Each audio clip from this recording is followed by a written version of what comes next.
Assalamualaikum warahmatullahi wabarakatuh.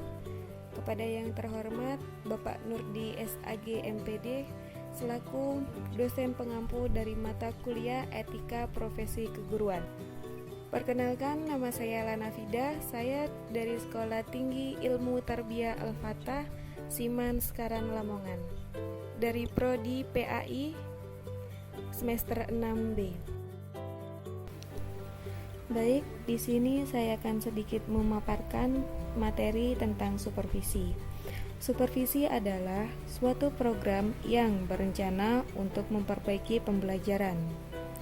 Secara konseptual, supervisi pembelajaran merupakan serangkaian kegiatan membantu guru mengembangkan kemampuannya mengelola pembelajaran demi tercapainya tujuan pembelajaran. Berdasarkan hal ini, maka esensial supervisi pembelajaran itu sama sekali bukan menilai kinerja guru dalam pengelolaan pembelajaran, melainkan membantu guru mengembangkan kemampuan profesionalismenya. Jadi, fungsi pengawasan atau supervisi dalam pendidikan bukan hanya sekedar mengontrol atau melihat apakah segala kegiatan telah dilaksanakan secara dengan rencana atau program yang telah digariskan, tetapi lebih dari itu. Supervisi dalam pendidikan mengandung pengertian yang luas. Kegiatan supervisi mencakup penentuan kondisi-kondisi atau syarat-syarat personel maupun material yang diperlukan untuk tercapainya situasi belajar mengajar yang efektif. B. Prinsip supervisi pendidikan. Seorang pemimpin pendidikan yang disebut sebagai supervisor dalam melaksanakan supervisi hendaknya bertempu pada prinsip supervisi pendidikan sebagai berikut. 1. Prinsip ilmiah. Ciri-ciri prinsip ilmiah adalah A. Kegiatan supervisi dilaksanakan berdasarkan data objektif yang diperoleh dalam kenyataan pelaksanaan proses belajar mengajar. B. Untuk memperoleh data perlu diterapkan alat perekam data seperti angket, observasi, dan percakapan pribadi. C. Setiap kegiatan supervisi dilaksanakan secara sistematis, berencana, dan kontinu. B. Prinsip demokratis. Demokratis mengandung makna menjunjung tinggi harga diri dan martabat guru, bukan berdasarkan atasan dan bawahan, akan tetapi berdasarkan rasa kesejawatan. Servis dan bantuan yang diberikan kepada guru berdasarkan hubungan kemanusiaan yang akrab dan kehangatan, sehingga guru-guru merasa aman untuk mengembangkan tugasnya. C. Prinsip kerjasama, mengembangkan usaha berdasar bersama atau menurut istilah supervisi, sharing of ide, sharing of experience, memberikan support, mendorong, menstimulasi guru sehingga mereka merasa tumbuh bersama. 4. Prinsip konstruktif dan kreatif. Setiap guru akan merasa termotivasi dalam mengembangkan potensi kreativitas kalau supervisi mampu menciptakan suasana kerja yang menyenangkan, bukan dengan cara-cara yang menakutkan. Supervisi juga harus berpegang teguh pada Pancasila yang merupakan prinsip asasi dan merupakan landasan utama dalam pelaksanaan tugas dan kewajiban. Di samping prinsip di atas, prinsip pendidikan dapat dibedakan atas prinsip positif dan prinsip negatif. Untuk lebih jelasnya akan diuraikan di bawah ini. 1. Prinsip positif adalah prinsip-prinsip yang patut diikuti. Di antaranya adalah A. Supervisi harus dilaksanakan secara demokratis dan kooperatif. B. Supervisi harus kreatif dan konstruktif. C. Supervisi harus sensitif dan efektif. D. Supervisi harus dapat memberikan perasaan aman kepada guru-guru. E. Supervisi harus berdasarkan kenyataan. F. Supervisi harus memberikan kesempatan kepada guru-guru untuk mengadakan self-evaluasi. 2. Prinsip negatif adalah prinsip-prinsip larangan yang tidak boleh dilakukan. Di antaranya adalah A. Seorang supervisor tidak boleh bersifat otoriter. B. Supervisor tidak boleh mencari kesalahan pada guru-guru. C. Seorang supervisor bukan seorang instruktur yang ditugaskan untuk memeriksa apakah peraturan-peraturan dan instruksi-instruksi yang telah diberikan dilaksanakan atau tidak. D. Seorang supervisor tidak boleh menganggap dirinya lebih baik daripada guru-guru oleh karena jabatannya. E. Supervisor tidak boleh terlalu banyak memperhatikan hal-hal kecil dalam cara-cara guru mengajar. F. Seorang supervisor tidak boleh lekas kecewa bila ia mengalami kegagalan. C. Teknik supervisi. Teknik-teknik dalam supervisi secara garis besar dibedakan menjadi dua, yakni teknik perorangan dan teknik kelompok. Teknik yang dimaksud perorangan ialah supervisi yang dilakukan secara perseorangan. Beberapa kegiatan yang dilakukannya antara lain adalah mengadakan kunjungan kelas. Kepala sekolah datang ke kelas untuk mengobservasi bagaimana guru mengajar. Dengan kata lain, untuk melihat apakah kekurangan atau kelemahan yang sekiranya perlu diperbaiki.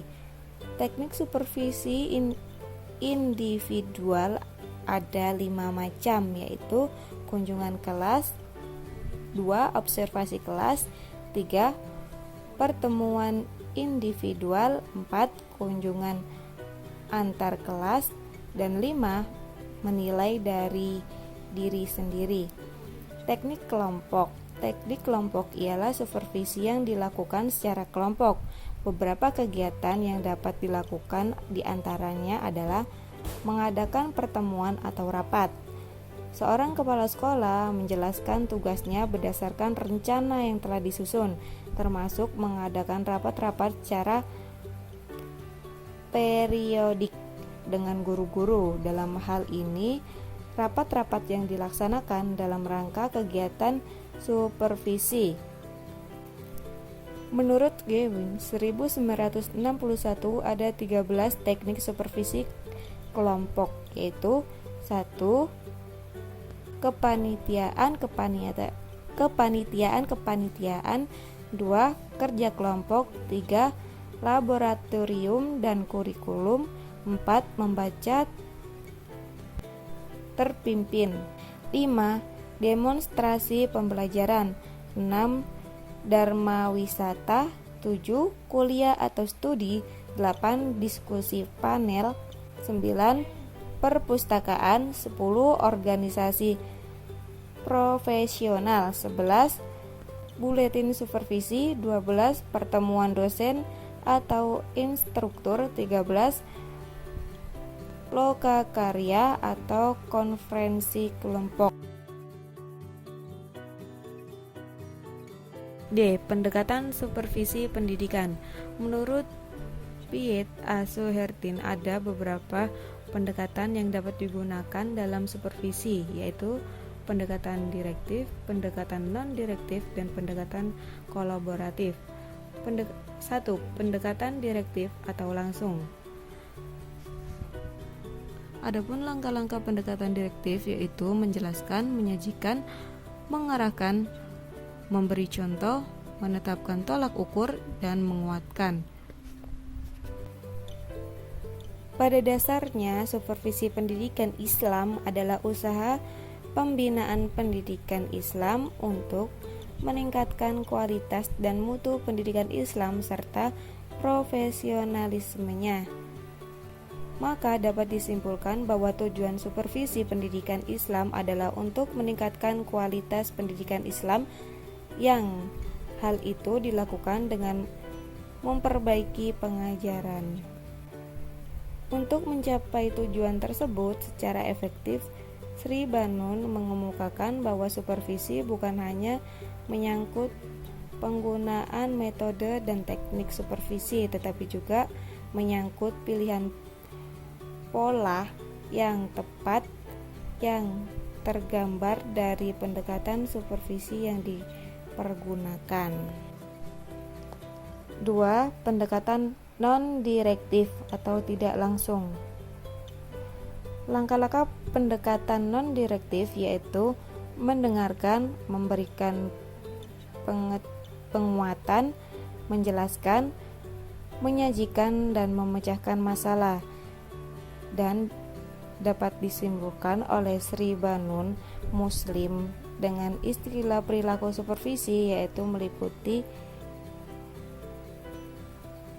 mendengarkan, mengklarifikasi, mendorong, menyajikan, memecahkan masalah, negosiasi, menunjukkan, mengarahkan, menyampaikan, dan menguatkan. Secara etimologi, pendekatan memiliki arti usaha mendekati, sedangkan supervisi pendidikan Islam secara terminologi didefinisikan sebagai serangkaian kegiatan untuk membantu personel sekolah dalam meningkatkan kemampuannya sehingga lebih mampu mempertahankan dan melakukan perubahan penyelenggaraan sekolah dalam rangka meningkatkan tercapainya tujuan sekolah. 3. Pendekatan kolaboratif. Langkah-langkahnya adalah menyajikan, menjelaskan, mendengarkan, memecahkan masalah, dan negosiasi. Dapat disimpulkan oleh Sri Banun Muslim dengan istilah perilaku supervisi yaitu meliputi menyajikan, memecahkan masalah, dan negosiasi. Yang dimaksud dengan pendekatan kolaboratif adalah cara pendekatan yang memadukan cara pendekatan direktif dan non-direktif menjadi pendekatan baru. Pada pendekatan ini, baik kriteria dalam melaksanakan proses perencanaan percakapan terhadap masalah yang dihadapi guru. Pendekatan ini didasarkan pada psikologi kognitif. Baik, hanya ini yang bisa saya sampaikan. Kurang lebihnya saya mohon maaf. Wassalamualaikum warahmatullahi wabarakatuh.